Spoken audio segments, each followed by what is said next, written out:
Hey guys, welcome back on my channel. So today I'm not doing much. It's one of my chill Saturdays. I haven't really had a day like that in a long time, and because I was a bit tired, I just thought, you know what, this Saturday I'm just going to be home, organize a little bit around, so not much hard cleaning, etc. But at the same time, it's also that time of the year where I am about to switch my wardrobe, my makeup and all these kind of things, because we're in September and it starts getting a bit cooler, so I can start going for autumnal colors. I can assess what I have in my wardrobe and buy a few things. But before that last, switch, I thought, why not mention some of the things that have made my summer really amazing. Now, the first thing that happened this summer is that I have moved to the UK. One of my best memories is actually this apartment, my current place where I live, because I had seen it in March for 30 seconds because I didn't think I could afford it, but the lady was like, oh, do you want to see it? And I just was like, okay, fine, I will see it.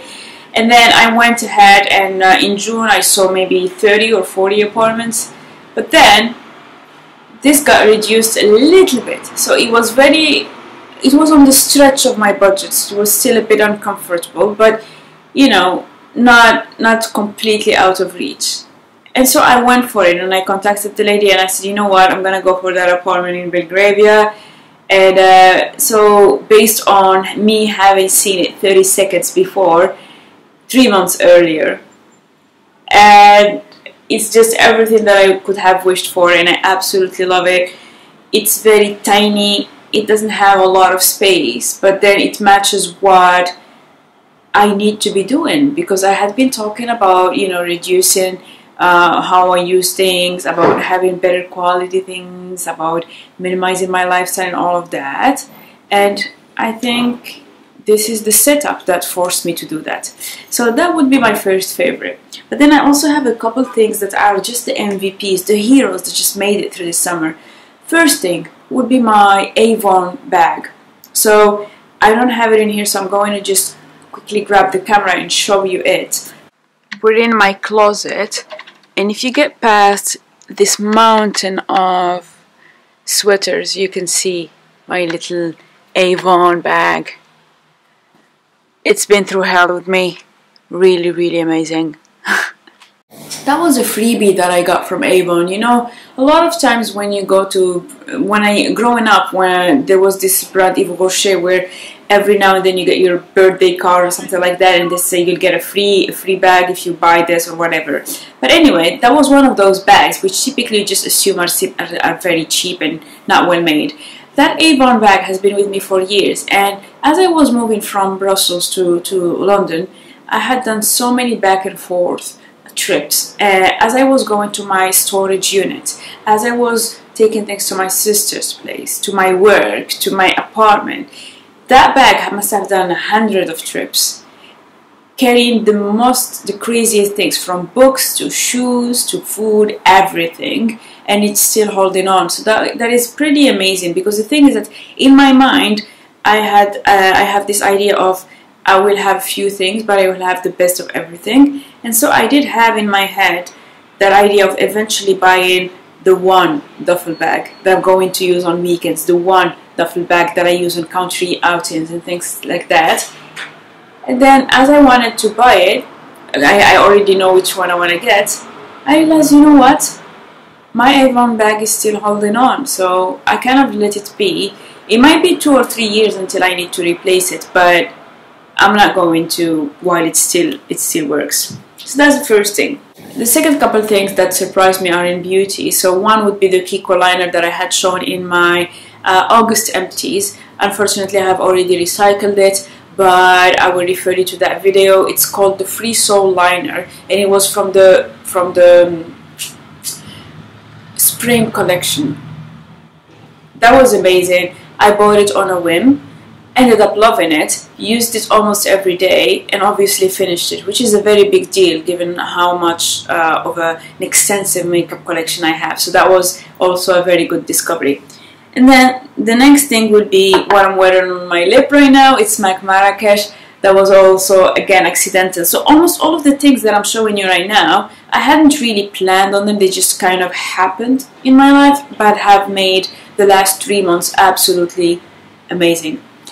MAC Marrakesh, I had already told the story in my previous video, so I was just trying to, you know, make sure that I right size everything in my apartment. I did have some MAC empties, so I thought, you know what, Uga, let's go to MAC and get that back to MAC, because I was not able to do it in Morocco, I was not able to do it in Belgium. In Belgium they don't take back to MAC, so I was like, you know, in the UK they do. So, and I got this. Not that I need any other color, but it was just different from every other color that I have in my collection. And every time that I wear it, I just feel amazing. I'm not wearing a single drop of makeup. Nothing. And I popped this on and I already feel amazing. So this is really great, and I think I will get other ones. I think going forward, as I finish my MAC collection, I will probably buy more of these. Not buy, but like swap my empties for these. Then we move to skincare, and I had discovered the Ordinary niacinamide, but since I have talked about that for too long, I'm not going to mention it again. Something that surprised me was this, the Organic Pharmacy Antioxidant Lip Balm. That's a lip balm that I had received in one of the detox boxes. I had gotten a detox box which had selections of products that are mostly British. And for this I thought, you know what, I'm going to just keep it aside and I will eventually use it because I have so many lip balms. I'm not really sure what happened, and that's that I popped it out. And since I used it the first time, I just couldn't let it down. I wasn't able to use anything else. So yeah, I just went through it and I finished it. Absolutely love it. Absolutely love it. It was definitely a savior in the hot summer months when I was dehydrated and all that. It was just great. And then the last thing I wanted to mention in terms of beauty and skincare before we move to the other categories is an entire concept. It's called, so the lady is called Margaret Dobbs, and I think she's a podiatrist, and she has different clinics all over London, and I think also in some other, like Cheltenham and other places. And she does these medical pedicures, which are unbelievably expensive. If you do it with a podiatrist, it's £85. If you do it with her, it's £130 to get that 45 minutes. So it's definitely quite expensive, but I will let you later know why I ended up going. But anyway, I ended up going and doing that. And I remember when I got into the clinic, the lady touched my feet and she said, "You have the softest feet I have ever seen. They're so cute." The thing is that, to give you background, I always thought my feet are pudgy, they're problematic, they're pretty fat, they're wide, I have bunions, very high arches, they're pretty painful, I can't really do heels. So I have a lot of let's say, I wouldn't say unfinished business, but let's say a love-hate relationship with my feet. Let's just call it hate. There's no love in there. And so for somebody who works with feet to just be there and giving all these compliments, I mean, she had to say it like 3 or 4 times throughout the entire session. That kind of really helped my confidence, and I was so happy with my feet. And then I was just like, oh my god, I now like my feet. She completely changed the way I look at my feet, because now I just think that they're really cute. And so what I did is that I went for a medical pedicure, which is a dry pedicure, and so they don't use any water, but they use all their tools so that at the end of it, your feet just feel like butter. I already had soft feet to begin with, but the way she shaped my nails, the way she worked on the skin, for days I would be walking and just looking down at my feet, because that's how much I loved them. And for the first time in summer, I actually wanted to wear sandals because I couldn't get enough of my feet. So what I did is that now, realistically, I'm not going to spend £85 every month going and doing this pedicure. I considered it, and then the math didn't work out. So I decided that instead I'm going to buy the entire range of products that she offers, and I'm going to really recreate that pedicure at home. So I bought all the tools that I needed, and then last weekend, for the first time, I tried to do a proper medical pedicure on me, and actually worked. Now, I might do a full review of the products because they're pretty expensive, and so I think that some of them are less worth it than the others. But the one product that actually stands out for me from her entire, I mean, I would say there are three that stand out, but the top one would be the Margaret Dabbs hygiene cream, food hygiene cream. This is her best seller. I paid £20 for this, so it is quite greasy, and it's a bit more expensive than what you would find at Boots, for example. But I only use a little bit of it, and actually it just feels amazing. It's so great that I bought the travel size so that I take it with me whenever I go to a hotel. And you know that if I go and buy something, and I also bought another full size as a backup. If I buy something once, if I buy it 3 times, then you know I'm really, really, really, really in love with it. So this has officially become my foot cream. I had, before that, because I was having some foot issues, I had bought another foot cream. I can't even touch it right now. I think I might just give it to my sister because I only used it twice, but then in the meantime I had used this. So definitely Margaret Dabbs has been the savior for summer. Now, why did I go to Margaret Dabbs? This is how I'm going to introduce my next favorite.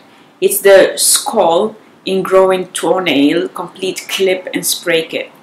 So what happened is that towards the end of June, beginning of July, I signed up to a gym, Fitness First. It's this very swanky gym, very nice, etc.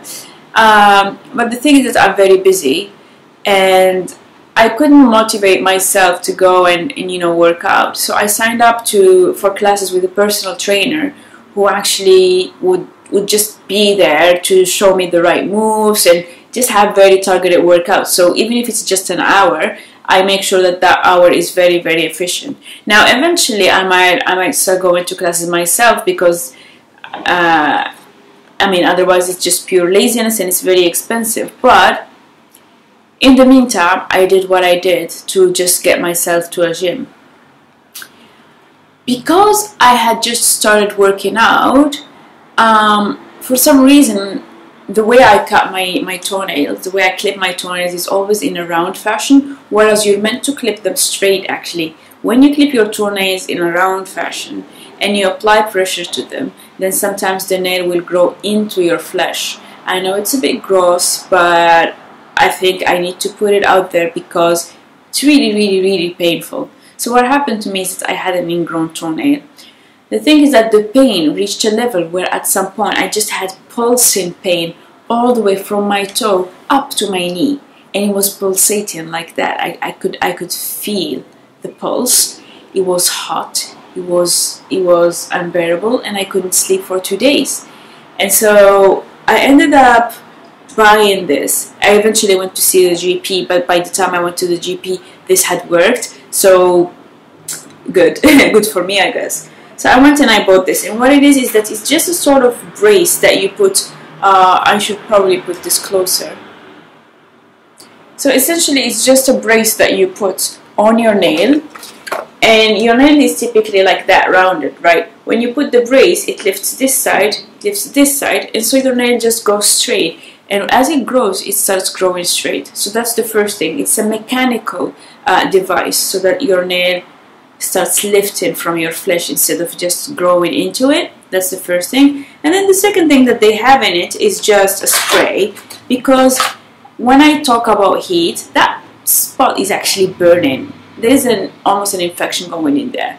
And so this is just a cooling spray that you can spray on it a few times a day just to relieve it a bit. That helps tremendously, and I was able to carry on working out. And after that, after my nail was slightly healed, I decided to go for a medical pedicure, because that's what you do whenever you have an issue like that. Not many people know about it. They sometimes think that you just go to a normal salon, but people with diabetes or some other conditions would know that what you want is a podiatrist. So podiatrist. So that's what I did actually, and that's why I ended up at Margaret Dabbs. So that's the story for you guys. In parallel, I have been a big fan of Birkenstocks. So I just took these off of my feet. So sorry that they look gross. Birkenstocks are one of those very divisive things where think of it, so you have Birkenstocks, you have those New Balance shoes, you have those dad shoes and things like that. They're not really the most pleasant and easy on the eye, and I mean, the last thing you want is to look like a German tourist, but there is a reason people keep wearing them over and over again. There is a reason why if you have foot problems you go to a Birkenstock, and at that moment I was really at the point where my feet hurt so much that I just couldn't wear any closed toe shoes. So I ended up actually going to Birkenstock, and I wanted to get one of their sandals, but then when I wore it in there it was not the right shape, and so I ended up getting a size 40. I had posted on this on Instagram, I had also featured it in one of my vlogs, and then the size 40 was too big, so I only wore it once, and then I put it in the donation box, and I decided to order the shoes online, basically. So I ordered 2 sandals, I absolutely love them. I realized that I really like the sandals, and that the first day they really are very stiff, but then they start morphing to your feet, so that's really comfortable for somebody who's got high arches like I do. So I thought, why not try their shoes? And so I ended up buying their shoes. They were slightly bigger, but then I just ended up sizing down. So these are the shoes. I have been wearing them now for about 3 weeks. When I first saw them, I was like torn, because I thought, you know, they look like the classic clown shoes, you know, when you have clown shoes and people stand like this with shoes like this. And yeah, but then when you wear them and you realize how comfortable they are, you soon get over it. And actually, one of my the consultant that I work with, my junior consultant, actually told me, I really like your shoes. And before that he really liked my dress and things like that.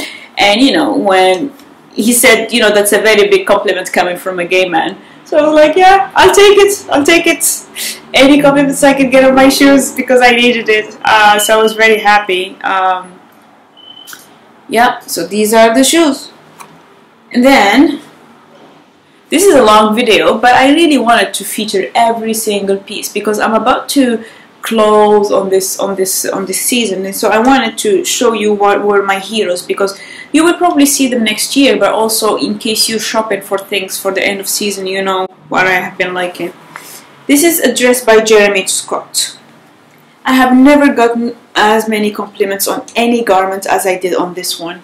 Random strangers in the street, people I meet in the bathroom at work, this partner at my job, who actually doesn't know anything about fashion, stops to comment on this dress. Absolutely amazing. The thing that when I just bought it, it was almost like a gag dress. I didn't even think I would be wearing it to work. I bought it at TK Maxx, and I think it was something like £35. Normally it's a lot more expensive, right? It's a Jeremy Scott, but for some reason it was 100% cotton. It was colorful, and I thought, you know what, I don't have any dresses like that, and we were in the middle of the heat wave, so I bought it. The number of times I wore it, I'm just surprised, because I wore it at least once every single week.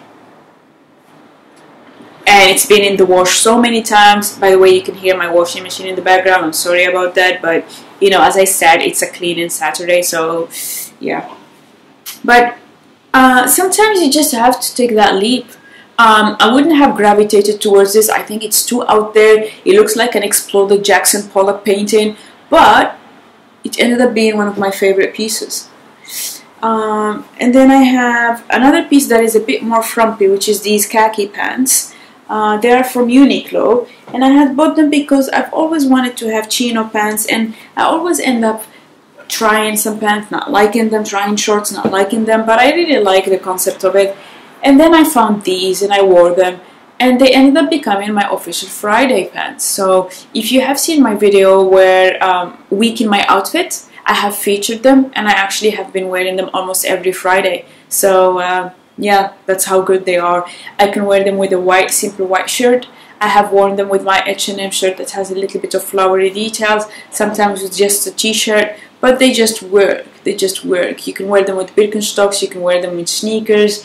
They're just so effortless. They're made of linen, and I think it's a linen cotton mix, or maybe just linen, and they're just very comfy. And again, one of the pieces that I have been washing over and over again in this summer.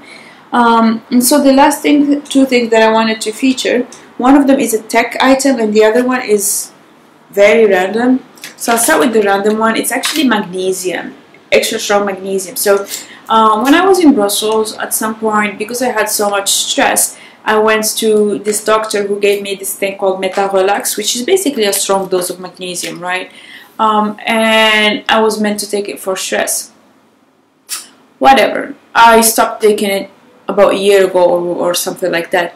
But the thing is that I realized recently that I have something called Willis-Ekbom syndrome, which is the restless leg thing. I never realized that it was a medical condition until I just one night, it was I think the third night in a row that I couldn't sleep, and I just decided to Google it. And what it is that you have that uncontrollable urge to just shake your foot and leg, and I have it typically in my left leg, and it's just uncontrollable. So I am a very light sleeper, I am hyperactive, and I have my leg shaken, so I cannot really sleep.